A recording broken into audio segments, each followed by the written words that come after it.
Hey guys, Ash here from C4E Tech. A few days back I unboxed this Redmi 2. Unfortunately, I had some technical difficulties and I ended up losing footage from one of my primary cameras that I was working with for that shoot. So the end result, the video didn't turn out as well as I'd have liked it to be, and you guys did let me know that in the comments for that video. So I decided I'll do a hands-on impressions of the Redmi 2, and that's the reason we are here. So anyway, my apologies for the issues with that video. I'll make sure that something like that doesn't happen again. That being said, let's go ahead, spend some time with the Redmi 2 here.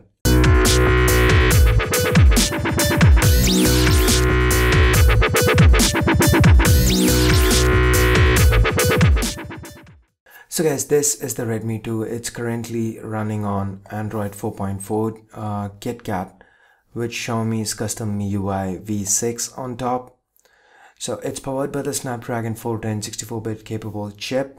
So that's 4 Cortex A53 cores clocked at 1.2 GHz each, coupled with an Adreno 306 GPU and 1 gig of RAM. The internal storage is 8 gigs, and you can expand the storage capacity via micro SD cards up to 32 gigs. So the back is user removable. Here we have 2 micro SIM card slots and a micro SD card slot.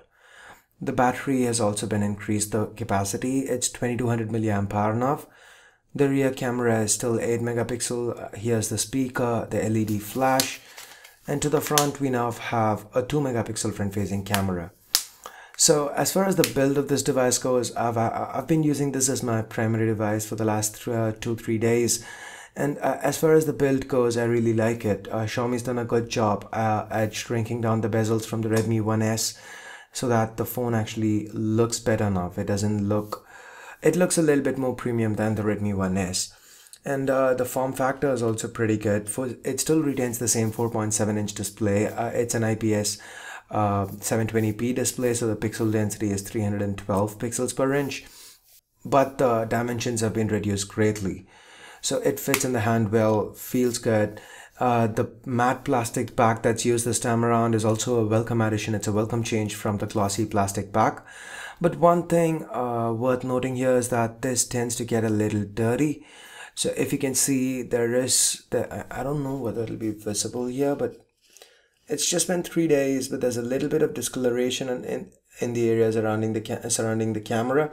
One of the things that I disliked about the Redmi 1S was that with the display turned off, the display itself was a little mirrorish, grayish, looked a little cheap. That's not the case this time around.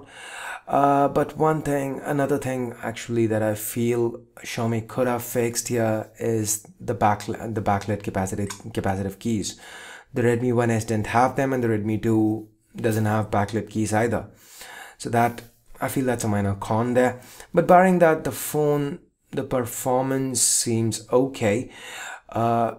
Yes, it is a better chip inside, but sadly the problem with the Redmi 1S, there were 2 major problems with the Redmi 1S. One, the lack of RAM, and sadly that still persists. Number 2 was overheating, and that has been fixed here. This phone has remained cool. I've been using it like I said for 2-3 days now, and I've not felt it heat up at any time. Yes, I haven't really gone into intensive testing. I haven't been running intensive games or anything on this, but as of now the phone doesn't really heat up with regular day-to-day usage. So we'll talk more about that aspect of the Redmi 2 in the full review, which should come out within a week or 10 days at max.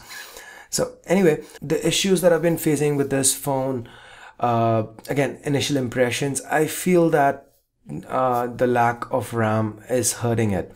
So the Redmi 2 MIUI on the Redmi 2 is a pretty heavy interface by itself, and coupled with the fact that there's only 1 gig of RAM, it does slow down at times. So if there are multiple apps open, you can see the phone slow down, and what MIUI does for that is MIUI aggressively kills background processes.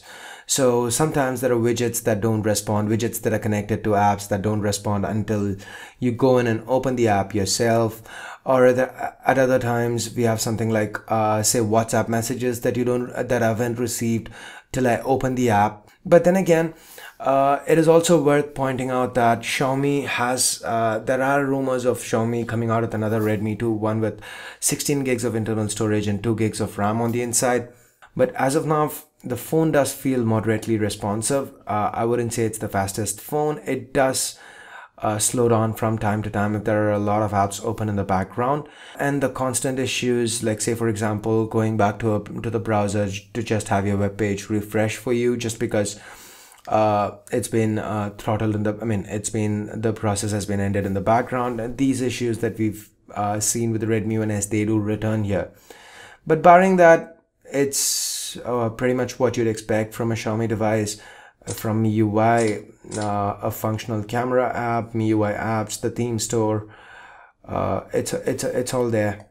So here's the MIUI apps, the theme store, the security app, and everything works fine. Not a lot of issues, and the display is also brilliant. The viewing angles are pretty good. It is still a little reflective, yes. Sunlight legibility is not that great, but that being said, it still feels like an improvement from the Redmi 1S. So I guess that's pretty much it, guys. Just wanted to give you a quick hands-on with the Redmi 2. So I hope you guys liked the video. If you did, please do give this video a thumbs up, and for more videos like this, do stay subscribed. And if you do want to pick a Redmi 2, if Xiaomi does not have a presence in your market, or if you just can't wait for your for the phone to be released in your country, you could pick one up from XiaomiWorld.com. I'll leave a direct link in the description down below. So I guess that's it. Thanks a lot for watching. Till next time, this is Ash here from C4E Tech signing off. You guys have a great day. Bye bye now.